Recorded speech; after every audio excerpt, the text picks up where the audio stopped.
ರಾಜ್ಯದ ಶಿಕ್ಷಣ ಇಲಾಖೆಯಲ್ಲಿ ಏಕಾಏಕಿ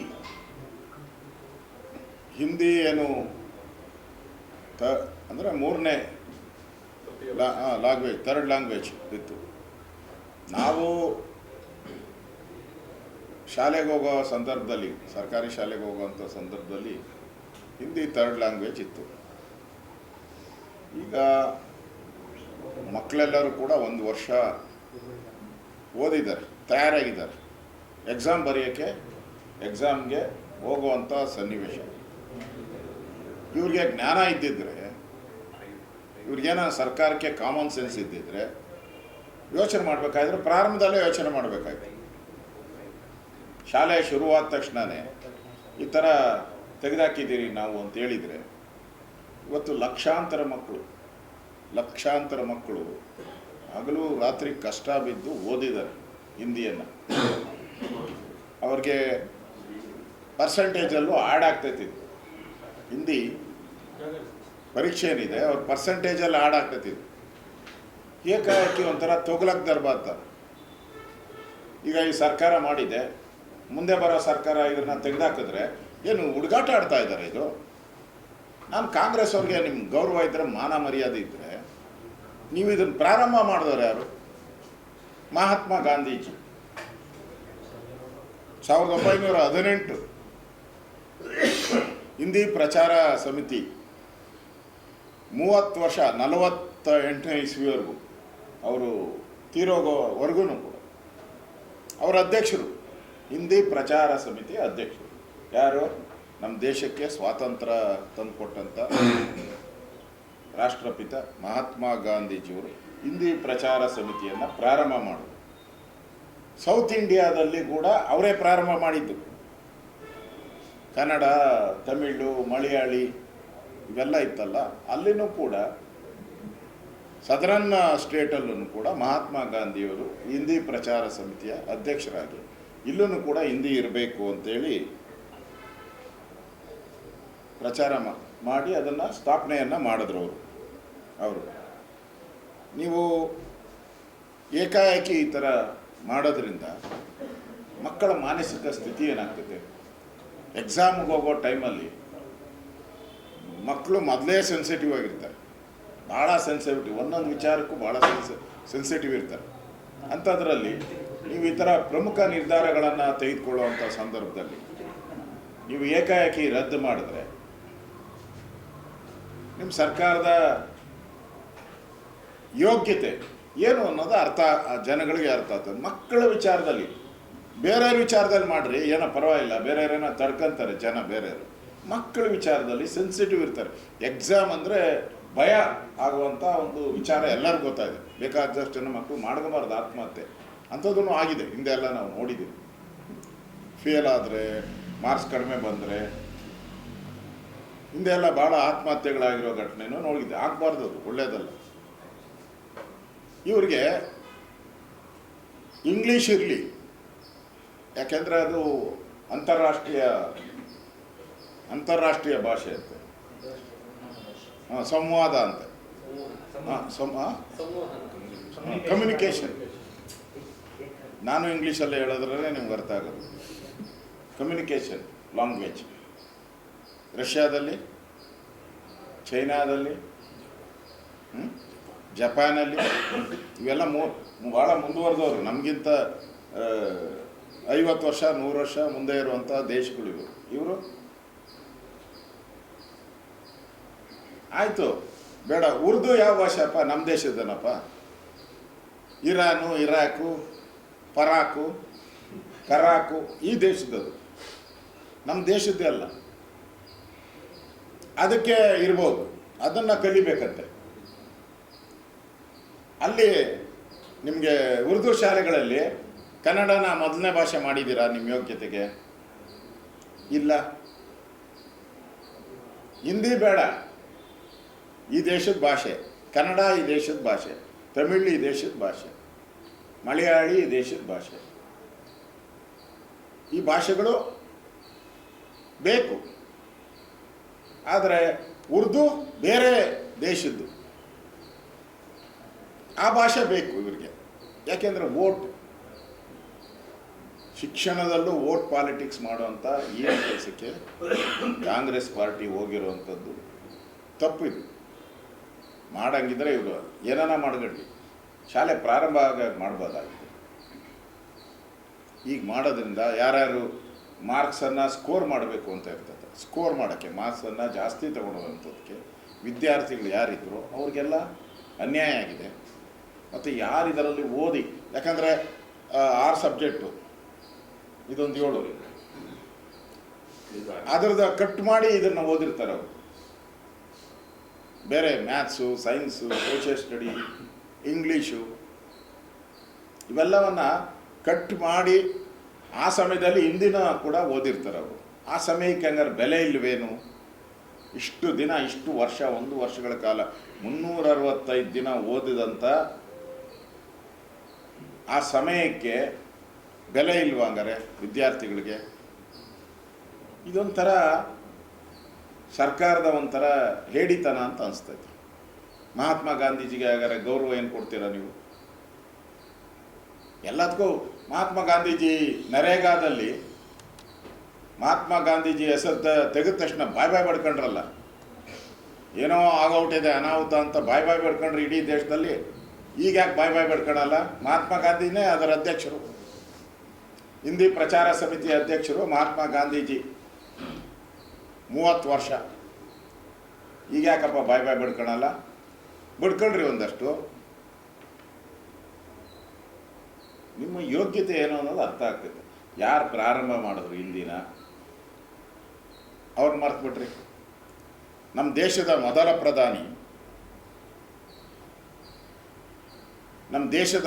ಪ್ರಧಾನಿ ನೆಹರು. ಮಹಾತ್ಮ ಗಾಂಧಿ ಬಿಡಿ, ಕಾಂಗ್ರೆಸ್ ಅವರು ಮಹಾತ್ಮ ಗಾಂಧೀಜಿಗೆ ಬೆಲೆ ಕೊಡಲ್ಲ, ನಾವು ಬೆಲೆ ಕೊಡಲ್ಲ ಅಂತ ತೀರ್ಮಾನ ಮಾಡ್ಕೊಂಡು ಇದನ್ನು ಮಾಡ್ತಾ ಇದ್ದಾರೆ. ಜವಾಹರ್ಲಾಲ್ ನೆಹರು ಅವರು ತ್ರಿಭಾಷಾ ಸೂತ್ರ ತಂದವರು ಯಾರು? ಜವಾಹರ್ಲಾಲ್ ನೆಹರು ಅವರು. ಮೋದಿ ತಂದಿದ್ರ? ಜವಾಹರ್ಲಾಲ್ ನೆಹರು ತಂದಿದ್ದು. ಇಂದಿರಾ ಗಾಂಧಿ ಒಂದು ಹೆಜ್ಜೆ ಮುಂದೆ ಹೋಗಿ ಇಂದಿರಾ ಗಾಂಧಿ ಇನ್ನೂ ಜೋರು ತಂದರು. ಇಂದಿರಾ ಗಾಂಧಿ ಅಂತೂ ಅಗ್ರೆಸಿವ್ ಈ ಹಿಂದಿ ವಿಚಾರವಾಗಿ. ಅವ್ರಿಗೂ ಬೆಲೆ ಇಲ್ವಾ?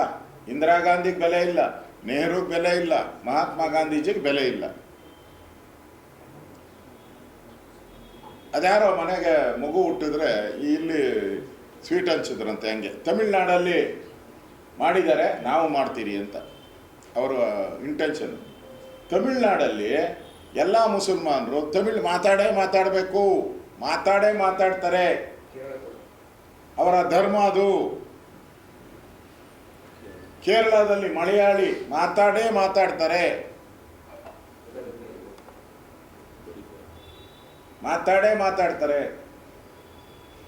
ಕರ್ನಾಟಕದಲ್ಲಿ ಮಾತಾಡ್ಸಪ್ಪ ನೋಡೋಣ. ಇನ್ನೂ ಇದೇ ಬಂದಿಲ್ಲ ಅವ್ರಿಗೆ, ಏನೋ ಆಕ್ಸೆಂಟೇ ಬಂದಿಲ್ಲ. ಆಕ್ಸೆಂಟೇ ಬಂದಿಲ್ಲ. ನಮ್ಮದಕ್ಕೆ ಅನ್ನೋದ್ರಾಗೆ ಇದ್ದೀರಿ ಇನ್ನೂ ನಾವು. ನಮ್ದಕ್ಕೆ ಅಲ್ಲಿ ತಮಿಳ್ನಾಡಲ್ಲಿ ನಮ್ದಕ್ಕೆ ಅಂತ ನಮ್ದಕ್ಕೆ ಇಲ್ಲ, ಅಲ್ಲಿ ಕೇರಳದಲ್ಲಿ ನಮ್ದಕ್ಕೆ ಇಲ್ಲ, ಕರ್ನಾಟಕದಲ್ಲಿ ನಮ್ದಕ್ಕೆ. ಕೋಗಿಲಿ ನೋಡಿದ್ರಲ್ಲ, ಕೋಗಿಲಲ್ಲಿ ಬಾಂಗ್ಲಾದೇಶದವ್ರಿಗೆಲ್ಲ ಸೈಟ್ಗಳು ಕೊಟ್ಟರಲ್ಲ. ಅಂದರೆ ಇವ್ರಿಗೆ ಭಾಷೆ ಬಗ್ಗೆ ಅಲ್ಲ, ಇವ್ರಿಗೆ ಮಾನಸಿಕವಾಗಿ ಇವರು ಮೆಂಟಲಿ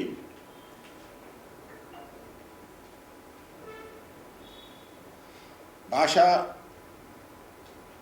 ಒಡಂಬಡಿಕೆ ಏನಿದೆ, ಮಹಾತ್ಮ ಗಾಂಧೀಜಿ, ನೆಹರು, ಇಂದಿರಾ ಗಾಂಧಿ ಎಲ್ಲ ಪ್ರೈಮ್ ಮಿನಿಸ್ಟರ್ಸು, ಲಾಲ್ ಬಹದ್ದೂರ್ ಶಾಸ್ತ್ರಿ ಅಲ್ಲಿಂದ ಹಿಡಿದು ವಾಜಪೇಯಿ ಕಾಲದವ್ರಿಗೂ ಎಲ್ಲರೂ ಕೂಡ ಇದನ್ನು ಅನುಸರಿಸ್ಕೊಂಡ್ಬಂದಿದ್ರು. ಆಯಿತು, ಓಕೆ, ನಾಳೆ ಯಾರೋ ನಮ್ಮಲ್ಲಿ ವಿದ್ಯೆ ಕಲಿತಾರಪ್ಪ, IAS ಆಗ್ತಾರೆ, IPS ಆಗ್ತಾರೆ, ಸೈನ್ಸಿಸ್ಟ್ ಆಗ್ತಾರೆ, ಪ್ರೊಫೆಸರ್ ಆಗ್ತಾರೆ. ನಾಳೆ ಬೇರೆ ರಾಜ್ಯಕ್ಕೆ ಹೋದಾಗ ಬಿಟ್ಬಿಡಿ, ಈ ರಾಜ್ಯ ಕರ್ನಾಟಕ ಬಿಟ್ಬಿಡಿ, ಇನ್ನು ಉಳಿದ ಎಲ್ಲ ರಾಜ್ಯಕ್ಕೆ ಹೋದಾಗ ಅವ್ರ ಕತೆ ಏನು? ಅವ್ರು ಯಾವ ಭಾಷೆಯಲ್ಲಿ ಮಾತಾಡ್ಬೇಕಲ್ಲಿ ಹೋಗಿ ಹೇಳಿ. ನಾವು ಎಜುಕೇಷನ್ ನಮ್ಮ ವಿದ್ಯಾರ್ಥಿಗಳಿಗೆ ಅನುಕೂಲ ಆಗಬೇಕು ದೇಶದಲ್ಲಿ ಎಲ್ಲ ಕಡೆನೂ ಅಂತಂದರೆ ನೀವು ಯಾವ ಭಾಷೆ ಮಾತಾಡ್ತೀರ ಅಲ್ಲಿ ಹೇಳಿ. ಇವೆಲ್ಲವನ್ನ ನೋಡ್ಕೊಂಡೆ ಅವರು ತ್ರಿಭಾಷಾ ಸೂತ್ರವನ್ನು ಹಿಂದೆ ಮಹಾತ್ಮ ಗಾಂಧೀಜಿ, ನೆಹರು, ಇಂದಿರಾ ಗಾಂಧಿ ಎಲ್ಲ ಮಾಡಿದ್ರು. ಅದನ್ನು ನಮ್ಮ ಸರ್ಕಾರನೂ ಕಂಟಿನ್ಯೂ ಮಾಡ್ಕೊಂಡು ಬಂದಿದೆ ಅಷ್ಟೇ. ಈಗ ಕೋಪ, ಮೋದಿ ಮೇಲೆ ಕೋಪ.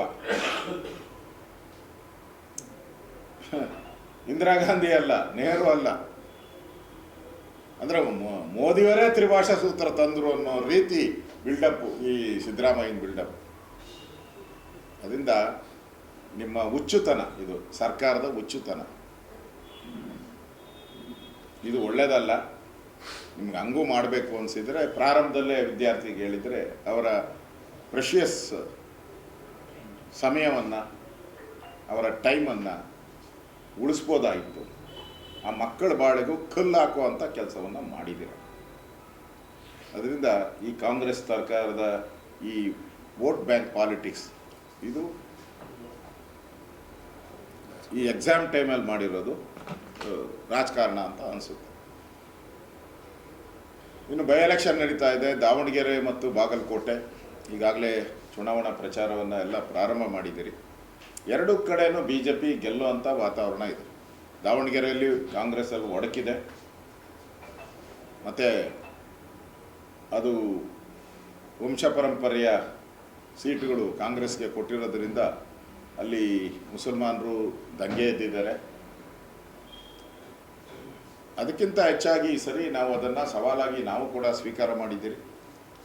ನಾವು ST ಜನಾಂಗಕ್ಕೆ ಸೇರಿದಂಥ ಒಬ್ಬ ವ್ಯಕ್ತಿಗೆ ಅವಕಾಶ ಕೊಟ್ಟಿದ್ದೀರಿ. ಗೆಲ್ಲುವಂಥ ಚಾನ್ಸಸ್ ಜಾಸ್ತಿ ಇದೆ. ಬಾಗಲಕೋಟೆ ಅಂತೂ ಹಿಂದೆ ನಾವೆಲ್ಲ ಗೆದ್ದಿದ್ದೀರಿ.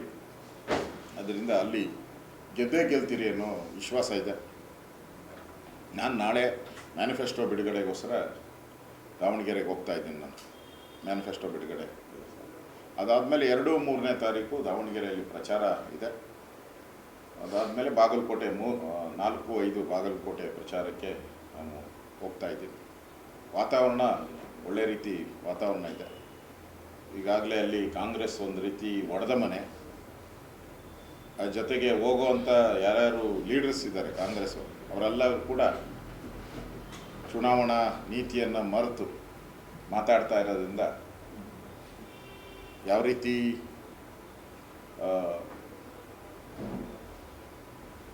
ಅವರಿಗೆ ಗೆಲುವಿಗೆ ಒಂದು ರೀತಿ ಕಂಟಕ ಆಗಿದೆ ಅಂತ ನನಗೆ ಅನಿಸ್ತೈತೆ. ಅದರಿಂದ ಎರಡೂ ಕ್ಷೇತ್ರಗಳು ಗೆದ್ದೇ ಗೆಲ್ತೀರಿ ಅನ್ನೋ ವಿಶ್ವಾಸದಲ್ಲಿ ನಾವು ಚುನಾವಣೆ ಪ್ರಚಾರವನ್ನು ನಾವು ಮಾಡ್ತಾ ಇದ್ದೀವಿ.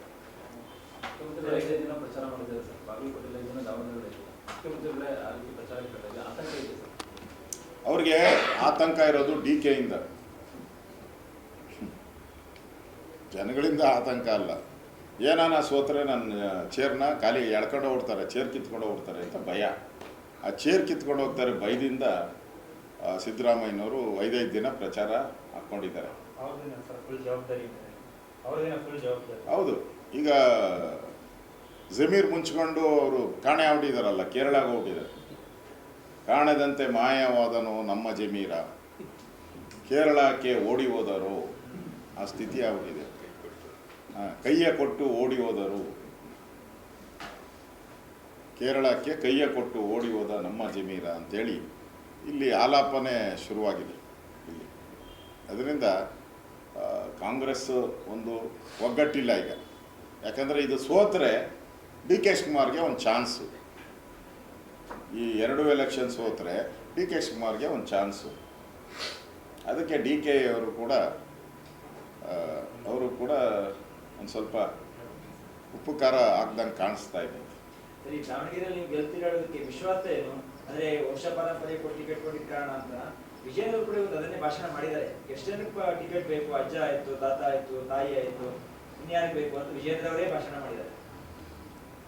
ಅದನ್ನೇ ನಾನು ಹೇಳ್ದಲ್ಲ, ಈಗ ವಂಶ ಪರಂಪರೆಯಾಗಿ ಕೊಟ್ಟಿರೋದು ಅಲ್ಲಿ ಮೈನಾರಿಟಿ ಕೊಟ್ಟೇ ಕೊಡ್ತೀರಿ ಅಂತ ಹೇಳಿಬಿಟ್ಟು ಅವರ ಶಾಮನವರು ಪ್ರಮಾಣ ಮಾಡಿದ್ರಂತೆ. ದೇವ್ರ ಮುಂದೆ ಪ್ರಮಾಣ ಮಾಡಿದ್ರಂತೆ, ಮಸೀದಿ ಮುಂದೆ ಪ್ರಮಾಣ ಮಾಡಿದ್ರಂತೆ. ಎಲ್ಲರಿಗೂ ಮಸೀದಿಯಲ್ಲಿ ಚುನಾವಣಾ ಪ್ರಚಾರ ಪ್ರಾರಂಭ ಆದಾಗ ಪ್ರತಿ ಬಾರಿನೂ ನೋಡಪ್ಪ ನಾನು ಆದಮೇಲೆ ನಾನು ಇದನ್ನು ಮುಸಲ್ಮಾನರು ಕೊಡ್ತೀನಿ ಅಂತ ಮಸೀದಿಗೆ ಪ್ರಮಾಣ ಮಾಡಿದ್ದು. ಈಗ ಮಸೀದಿದು ನೋಡ್ಕೊಬೇಕು, ಅವರೇ ನೋಡ್ಕೊಬೇಕು. ಅಲ್ಲಿರುವಂಥ ಮುಸಲ್ಮಾನ್ ಜನಾಂಗ ಮಸೀದಿದು ಏನು ಪ್ರಮಾಣ ಏನು ಅವ್ರು ನೋಡ್ಕೊತಾರೆ. ನನಗನ್ಸ್ತತೆ ಇವೆಲ್ಲನೂ ಕೂಡ ಅದೊಂದೇ ಅಂತ ಕಾರಣ ಅಂತಲ್ಲ, ಕಳೆದ 3 ವರ್ಷದಲ್ಲಿ ಸರ್ಕಾರ ನಡ್ಕೊಂಡಂಥ ನಡವಳಿಕೆ, ಅಭಿವೃದ್ಧಿ ಕಾರ್ಯ ಇಲ್ಲ, ಪಾಪರಾಗಿರೋದು, ಸಾಲದಲ್ಲಿ ಸರ್ಕಾರ ನಡೀತಾ ಇದೆ, ಪ್ರತಿ ವರ್ಷ ಲಕ್ಷ ಸಾಲವನ್ನು ಮಾಡ್ತಾ ಇದ್ದಾರೆ. ಸೊ ಎಲ್ಲೂ ಕೂಡ ಬಡವರಿಗೆ ಮನೇನೂ ಸಿಗ್ತಾ ಇಲ್ಲ, ಬಡವರಿಗೆ ಲೋನ್ ಸಿಗ್ತಾ ಇಲ್ಲ. ಎಲ್ಲರೂ ಬೇರೆ ಬೇರೆ ಪ್ರೈವೇಟ್ ಬ್ಯಾಂಕರ್ಗಳ ಹತ್ರ ಲೋನ್ ತಗೊಳ್ಳೋವಂಥ ಪರಿಸ್ಥಿತಿಗೆ ನಿರ್ಮಾಣ ಆಗಿಬಿಟ್ಟಿದೆ. ಈಗ ಇವೆಲ್ಲನೂ ಕೂಡ ಕಾಂಗ್ರೆಸ್ಗೆ ಹಿನ್ನಡೆ ಆಗ್ತಾ ಇದೆ. ಸರ್ಕಾರದ ಈ ದುರಾಡಳಿತ ಕೂಡ ಕಾಂಗ್ರೆಸ್ಗೆ ಹಿನ್ನಡೆ. ಅವತ್ತು ಯೋಚನೆ ಮಾಡ್ತೀವಿ ನಾವು, ಯಾಕಂದರೆ ಈಗ ಆಲ್ರೆಡಿ NEP ಇದೆಯಲ್ಲ, ನಮ್ಮ ಸರ್ಕಾರ ಬಂದರೆ NEPಯನ್ನು 100ಕ್ಕೆ 1000% NEPಯನ್ನು ನಾವು ಜಾರಿಗೆ ಮಾಡ್ತೀವಿ. ಇದರಿಂದ ಇಡೀ ದೇಶದಲ್ಲಿ ವಿದ್ಯಾರ್ಥಿಗಳಿಗೆ ನಾಳೆ ಅವರು ಕರ್ನಾಟಕ ಅಂತಲ್ಲ, ಇಡೀ ದೇಶದ ಎಲ್ಲ ರಾಜ್ಯಗಳಲ್ಲಿ ಹೋಗಿ ಅವ್ರಿಗೆ ಕೆಲಸ ಮಾಡುವಂಥದ್ದು, ಅವರು ಇಂಡಸ್ಟ್ರೀಸ್ ಇರ್ಬೋದು, ಸರ್ಕಾರಿ ಕೆಲಸ ಇರ್ಬೋದು, ಮಾಡೋಕ್ಕೆ ಈ NEPಯಿಂದ ಅನುಕೂಲ ಆಗ್ತದೆ. ಚಾಯ್ಸ್ ಇದೆ. NEP ಅಂದರೆ ನಿಮ್ಗೆ ಆಯ್ಕೆಯ ಚಾಯ್ಸ್ ಇದೆ. ಹಾಂ, ಆಯ್ಕೆ ಚಾಯ್ಸ್ ಇದರಲ್ಲಿ.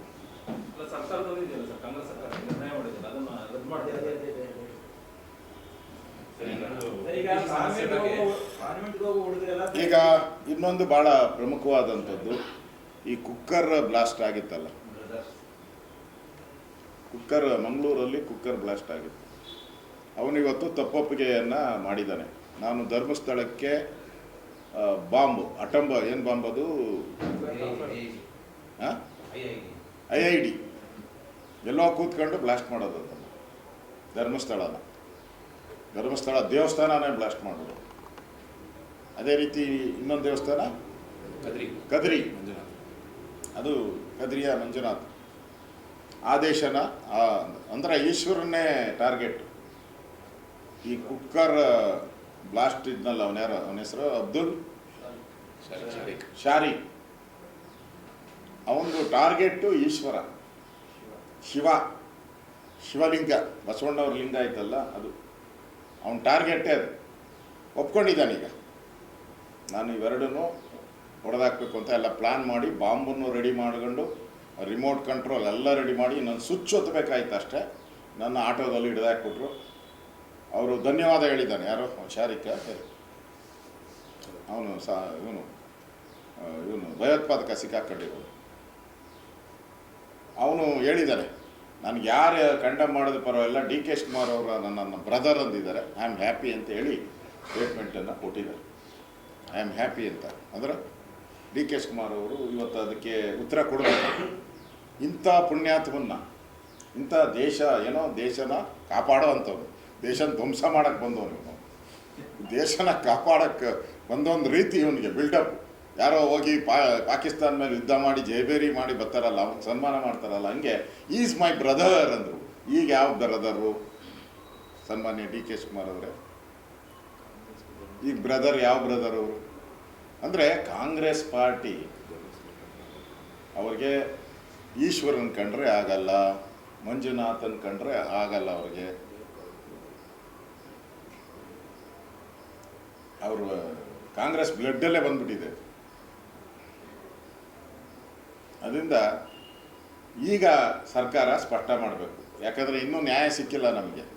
ಎಲ್ಲಿ ವಿಧಾನಸೌಧದಲ್ಲಿ ಪಾಕಿಸ್ತಾನ ಜಿಂದಾಬಾದ್ ಅಂದಂಥ ರಾಜ್ಯಸಭಾ ಮೆಂಬರ್ ಅವರ ಬೆಂಬಲಿಗರು, ಇನ್ನೂ ನಮಗೆ ನ್ಯಾಯ ಸಿಕ್ಕಿಲ್ಲ ಅದರಲ್ಲಿ.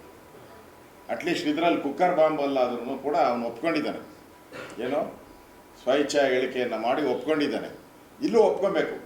ವಿಧಾನಸೌಧದಲ್ಲೂ ಪಾಕಿಸ್ತಾನ ಜಿಂದಾಬಾದ್ ಅನ್ನೋನು ಅವನು ಕೂಡ ಇಮ್ಮಿಡಿಯೇಟಾಗಿ ಇದು ನಾನೇ ಅಂದಿದ್ದು ಅಂತೇಳಿ ಒಪ್ಕೊಂಡು ಕ್ಷಮಾಪಣೆ ಕೇಳಬೇಕು. ಆಮೇಲೆ ಕಾನೂನು ಪ್ರಕಾರ ಅವ್ರ ಮೇಲೆ ಕ್ರಮ ಆಗೇ ಆಗುತ್ತೆ, ಮಾಡೇ ಮಾಡಬೇಕು. ಅದರಿಂದ ಈ ಕಾಂಗ್ರೆಸ್ ಪಾರ್ಟಿ ವೋಟ್ಗೋಸ್ಕರ ದೇಶನ ಬೈದ್ರೂ ಪರವಾಗಿಲ್ಲ, ಏನು ಮಾಡಿದ್ರೂ ಪರವಾಗಿಲ್ಲ, ನಮ್ಮ ಬ್ರದರ್ಸ್ ಅಂತಾರೆ. ಅದರಿಂದ ಈ ಥರ ಹೇಳಿಕೆಗಳು ಕೊಡೋದ್ರಿಂದ ದೇಶದ ಭದ್ರತೆಗೆ ಧಕ್ಕೆ ಆಗ್ತೈತೆ. ಇಷ್ಟಾದರೂ ಕಾಂಗ್ರೆಸ್ ಅವ್ರಿಗೆ, ಯಾಕಂದರೆ ದೇಶ ಪೂರ್ತಿ ಖಾಲಿ ಆಗ್ಬಿಟ್ಟವ್ರೆ. ಕಾಂಗ್ರೆಸ್ ಮುಕ್ತ ಭಾರತ ಆಗ್ತಾ ಇದೆ ಎಲ್ಲ ಕಡೆ. ಈಗ ಇನ್ನು ಉಳಿದಿರೋದು 3 ರಾಜ್ಯಗಳು ಮಾತ್ರ. ಮುಂದೆ ಚುನಾವಣೆ ನಡೆದ್ರೆ ಕರ್ನಾಟಕನೂ ಇಲ್ಲ, ತೆಲಂಗಾಣನೂ ಇಲ್ಲ, ಹೊರಟೋಗ್ತದೆ. ಹಿಮಾಚಲ್ ಅಂತೂ ಗ್ಯಾರಂಟಿ ಇಲ್ಲ, ಯಾಕಂದ್ರೆ ಪಾಪರಾಗಿ ಬೀದಿಯಲ್ಲಿ ಭಿಕ್ಷೆ ಅಮ್ಮ ಅಪ್ಪ ಅಂತ ಭಿಕ್ಷೆ ಬಿಡ್ತಾವ್ರು ಅವರು. ಹಿಮಾಚಲ್ ಪ್ರದೇಶದಲ್ಲಿ ಭಿಕ್ಷೆ, ದೇವಸ್ಥಾನ ದುಡ್ಡೆಲ್ಲ ಒಡೆಯೋಕ್ಕೆ ರೆಡಿ ಮಾಡ್ಕೊಂಬಿಟ್ಟವ್ರು ಅವಾಗ. ಅಲ್ಲಿರೋ ಸಂಬಳನೆಲ್ಲ ಕಟ್ ಮಾಡಾಕ್ಬಿಟ್ಟವ್ರೆ, ಸಂಬಳ ಕೊಡೋಕ್ಕೂ ದುಡ್ಡಿಲ್ಲ, ಸಂಬಳನೂ ಡಿಸ್ಕೌಂಟು 30% ಏನೋ, ಆ ಸ್ಥಿತಿಗೆ ತಂದಿದ್ದಾರೆ. ನಮ್ಮದು ಇನ್ನು 2 ವರ್ಷ ಹೋದರೆ ಅದೇ ಸ್ಥಿತಿನೇ, ನಮ್ಮದು ಕರ್ನಾಟಕನೂ ಅದೇ ಸ್ಥಿತಿಗೆ ಬರ್ತೈತೆ. ತೆಲಂಗಾಣ ಈಗಾಗಲೇ ಮುಖ್ಯಮಂತ್ರಿ ಅನೌನ್ಸ್ ಮಾಡಿಬಿಟ್ಟವ್ರೆ, ನಮ್ಮ ಹತ್ರ ಏನು ಕೇಳಬೇಡಿ, ಡೆವಲಪ್ಮೆಂಟು ಎಜುಕೇಷನ್ ಒಂದು ಕೊಡ್ತೀನಿ, ಇವ್ನು ಉಳಿದಿದ್ದೆಲ್ಲ ನಾಮ ಅಂತ ಹೇಳ್ಬಿಟ್ಟಿದ್ದಾರೆ. ಅದರಿಂದ ಕಾಂಗ್ರೆಸ್ ಪಾರ್ಟಿ ದೇಶದಲ್ಲಿ ಖಾಲಿ ಆಗುವಂಥ ಪಾರ್ಟಿ. ಏನೋ INDAಯಿಂದ ಉಳ್ಕೊಂಡವ್ರು ಅಷ್ಟೇ. ಅವ್ರದ್ದೇನಾನ ಸಪೋರ್ಟ್ ಇಲ್ಲ ಅಂದರೆ, ಈಗಾಗಲೇ ಮಮತಾ ಸೀಟ್ ಕೊಟ್ಟಿಲ್ಲ, ಕೇಜ್ರಿವಾಲ್ ಸೀಟ್ ಕೊಟ್ಟಿಲ್ಲ, ಇಲ್ಲಿ ತಮಿಳ್ನಾಡಲ್ಲಿ ಅವರನ್ನು ಕಿಕ್ಔಟ್ ಮಾಡ್ದಂಗೆ ಕಾಣಿಸ್ತಾ ಇದೆ. ಹಾಂ, ಬಾರ್ಗೇನ್ ಮಾಡಿ ಭಿಕ್ಷೆ ಬೇಡಿ ತಗೊಂಡಿದ್ದಾರೆ ಅದನ್ನು. ಆ ಸ್ಥಿತಿ ಇರೋದ್ರಿಂದ ಕಾಂಗ್ರೆಸ್ ಮುಕ್ತ ಭಾರತ ಆಗೋದು ಒಳ್ಳೆಯದು. ಈ ರೀತಿ ನೀವು ತೊಗಲಕ್ಕೆ ದರ್ಬಾರ್ ಮಾಡೋದು ಅಲ್ಟಿಮೇಟಾಗಿ ಜನ ಇವರನ್ನು ದೇಶದಿಂದನೇ ಓಡಿಸ್ಬಿಡ್ತಾರೆ. LPG ಸಮಸ್ಯೆ ಸರ್, ಕೇಂದ್ರ ಸರ್ಕಾರ ಸರಿಯಾಗಿ ಬಗೆಹರಿಸ್ತಿಲ್ಲ ಅಂತ ಹೇಳಿಕೆಯನ್ನು ಮುಂದೆ ಕೊಟ್ಟವರು. ಕೇಂದ್ರ ಸರ್ಕಾರ ಇದನ್ನೆಲ್ಲ ಅಡ್ರೆಸ್ ಮಾಡಬೇಕು, ಸಮಸ್ಯೆ ಹಾಹಾಕಾರ ಜಾಸ್ತಿ. ಈ ಸಮಸ್ಯೆ ಕರ್ನಾಟಕಕ್ಕೆ ಮಾತ್ರ ಇಲ್ಲ, ಪ್ರಪಂಚದಲ್ಲಿರುವಂಥ ಎಲ್ಲ ದೇಶಗಳಿಗೂ ಈ ಸಮಸ್ಯೆ ಇದೆ. ಎಲ್ಲ ದೇಶಗಳು ಹೇಗೆ ನಿಭಾಯಿಸ್ತಾ ಇದ್ದಾರೋ ಅದಕ್ಕಿಂತ ಹೆಚ್ಚಿನ ರೀತಿ ನರೇಂದ್ರ ಮೋದಿಯವರು ನಿಭಾಯಿಸ್ತಾ ಇದ್ದಾರೆ. ಮನೆಗಳಿಗೆ ಸಿಗುವಂಥ ಸಿಲಿಂಡರ್ಸ್ ಎಲ್ಲ ನಾರ್ಮಲ್ 68%, ಮಾಧ್ಯಮದಲ್ಲಿ ಬಂದಿರೋ ವರದಿನೇ ಹೇಳ್ತಾ ಇದ್ದೀನಿ, 68% ಫುಲ್ಫಿಲ್ ಮಾಡ್ತಾ ಇದ್ದಾರೆ. ಮತ್ತು ಇರಾನ್ನಿಂದ ಬರಬೇಕಲ್ಲ ಹಾರ್ಮೋಸ್, ಆ ಜಲಸಂಧಿ, ಅಲ್ಲಿ ನಮಗೆ ಮಾತ್ರ ಅನುಮತಿಯನ್ನು ತೊಗೊಂಡಿದ್ದಾರೆ ಮೋದಿ, ಬೇರೆಯವ್ರಿಗೆ ಸಿಕ್ಕಿಲ್ಲ, ನಮಗೆ ಮಾತ್ರ ಅನುಮತಿಯನ್ನು ಕೊಡಿಸಿದ್ದಾರೆ. ಅಂದರೆ ನರೇಂದ್ರ ಮೋದಿ ನಮ್ಮ ಪರವಾಗಿ ನಿಂತಿದ್ದಾರೆ ಅನ್ನೋದಕ್ಕಿಂತ ಇದಕ್ಕಿಂತ ದೊಡ್ಡ ಸಾಕ್ಷಿ ಬೇಕಾಗಿಲ್ಲ. ಅದರಿಂದ ಬರ್ತಾ ಬರ್ತಾ ಇದು ತಿಳಿ ಆಗ್ತಾಯಿದೆ. ಜನನೂ ಕೂಡ ಯುದ್ಧದ ಸಂದರ್ಭದಲ್ಲಿ ನಮ್ಮ ನಡವಳಿಕೆಗಳು ಹೇಗಿರ್ಬೇಕು, ನಾವೆಲ್ಲರೂ ಕೂಡ ಹಾಗೆ ನಡ್ಕೊಳ್ಳೋದನ್ನ, ದೇಶ ಒಟ್ಟಾಗಿ ಈ ಯುದ್ಧದ ಸಂದರ್ಭದಲ್ಲಿ ಇಡೀ ದೇಶ ಒಟ್ಟಾಗಿ ನಾವು ತೊಂದರೆ ಆಗದ ರೀತಿಯಾಗಿ ಕೇಂದ್ರ ಸರ್ಕಾರವನ್ನು ಕೂಡ ಕ್ರಮ ವಹಿಸ್ತೈತೆ ಅನ್ನೋ ವಿಶ್ವಾಸ ನನಗಿದೆ.